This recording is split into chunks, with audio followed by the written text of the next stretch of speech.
میرے بھائیو، آج کے اس کوسچن کو کہ حسن ابن علی کا قاتل کون ہے، کیونکہ ابھی محرم کا مہینہ شروع ہونے والا ہے. آج 9 ستمبر ہے، 11 ستمبر کو یکم محرم 1440 ہجری ہوگی.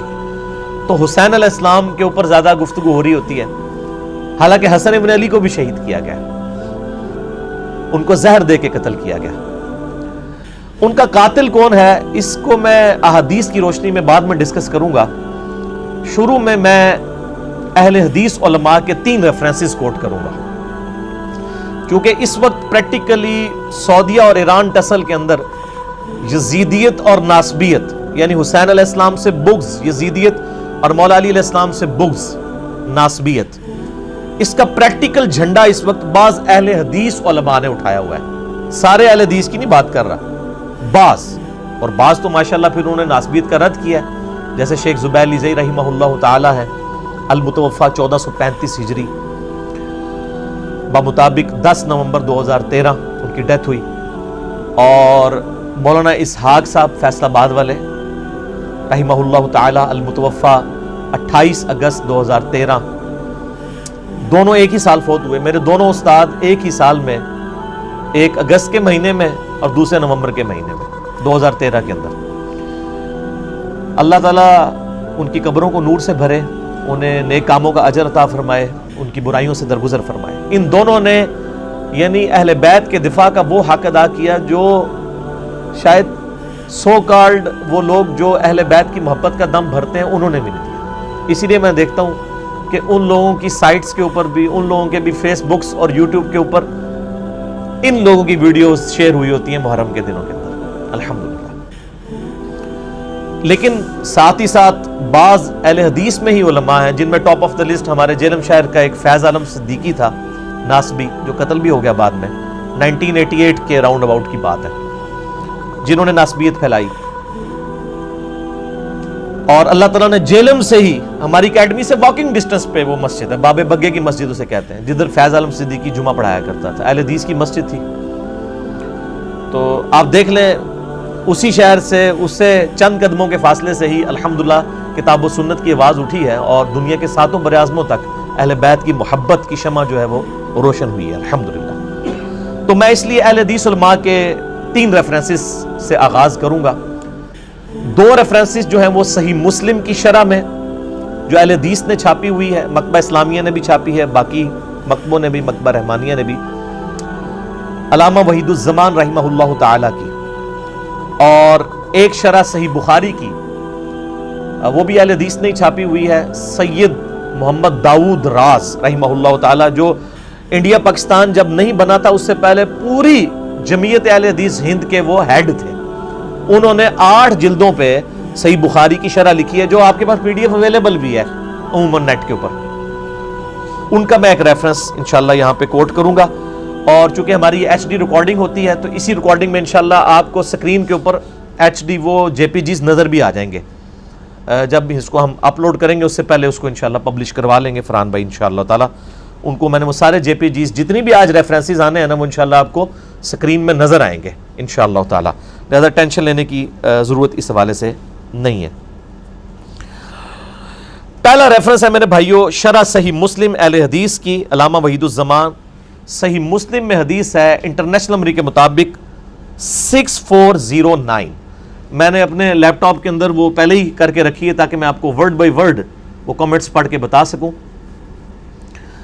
یہ حدیث بڑی مشہور ہے، ابو سفیان رضی اللہ تعالیٰ عنہ کے فضائل والے چیپٹر میں صحیح مسلم 6409 کہ ابو سفیان جب ایمان لے کر آئے تو مسلم شریف کے الفاظ ہیں، انہوں نے کہا اے نبی علیہ السلام، مسلمان مجھ سے تو نہ صحیح طریقے سے گفتگو کرتے ہیں اور نہ ہی میرے پاس بیٹھتے ہیں، تو میری کچھ خواہشات ہیں، اگر آپ وہ پوری کر دیں تو اس کی وجہ سے مسلمانوں کا دل میری طرف مائل ہوگا. ظاہر ہے پوری زندگی ابو سفیان نے نبی علیہ السلام کی مخالفت کی.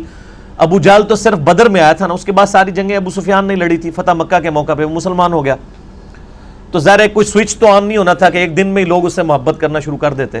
تو مسلم شریف کے الفاظ ہیں، انہوں نے کچھ یعنی ریکویسٹ کی، ان میں سے ایک ریکویسٹ یہ تھی کہ میرے بیٹے معاویہ کو اپنا منشی بنا لیجئے. یہ یعنی علامہ وحید الزمان صاحب کا ترجمہ میں پڑھ رہا ہوں. یہ منشی کوئی نٹوریس ورڈ نہیں ہے، اسسٹنٹ کہہ لیں، کلرک کہہ لیں انگلش میں.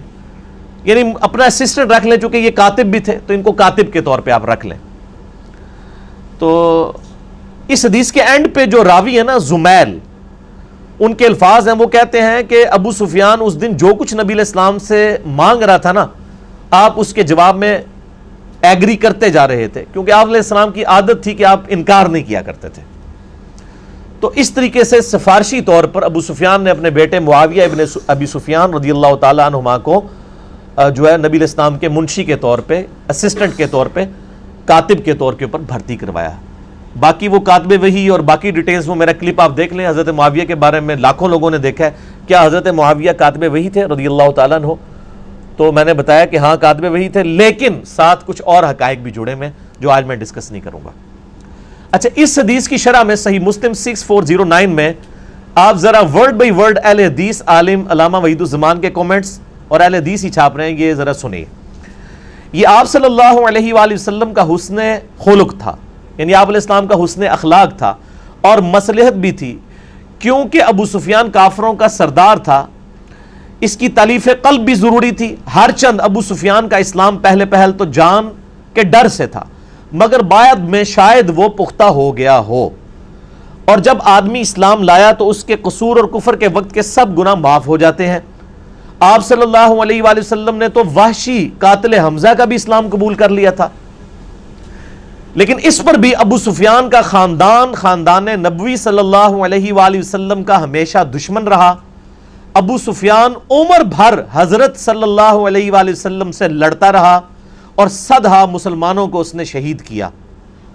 اور اس کے بیٹے معاویہ ابن ابی سفیان نے جناب امیر المومنین خلیفہ برحق علی مرتضیٰ شیر خدا رضی اللہ تعالی عنہ کا مقابلہ کیا، اور جنگ صفین میں ہزاروں مسلمانوں کا خون کیا. اور پھر اس کے بیٹے یزید نے تو ستم ہی ڈھایا، سیدنا حسن کو زہر دلوایا اور سیدنا حسین کو ایسے ظلم سے شہید کرایا جس کا حال لکھنے سے قلم کانپتا ہے. علامہ وحید الزمان صاحب لکھ رہے ہیں کہ حسن و حسین کے قاتل کون ہیں؟ آل امیہ. اور دیکھیں کہ اندر پورا خاندان پوڑ کے رکھ چھڑا ہے. انہوں نے کیا دادا جڑا ہے وہ نبی نال لڑتا رہا، پیو یزید دا جڑا ہے وہ علی نال لڑتا رہا، تے پتر نے حسن حسین نو شہید کروایا، جس کا حال لکھنے سے قلم کانپتا ہے. پھر یزید کے بعد سارے خلفائے بنو امیہ سوائے عمر بن عبدالعزیز کے خاندان نبوی کے دشمن ہی رہے، اور ہمیشہ درپے ایذا ہی رہے، اور دنیا ادنا کے واسطے اپنی آخرت کو تباہ کرتے رہے. لا حول ولا قوت الا باللہ، یہ انہوں نے لکھا ہے ساتھ. تو بس میرے خیال ہے اس پہ مجھے مزید کوئی کمنٹس دینے کی ضرورت نہیں ہے.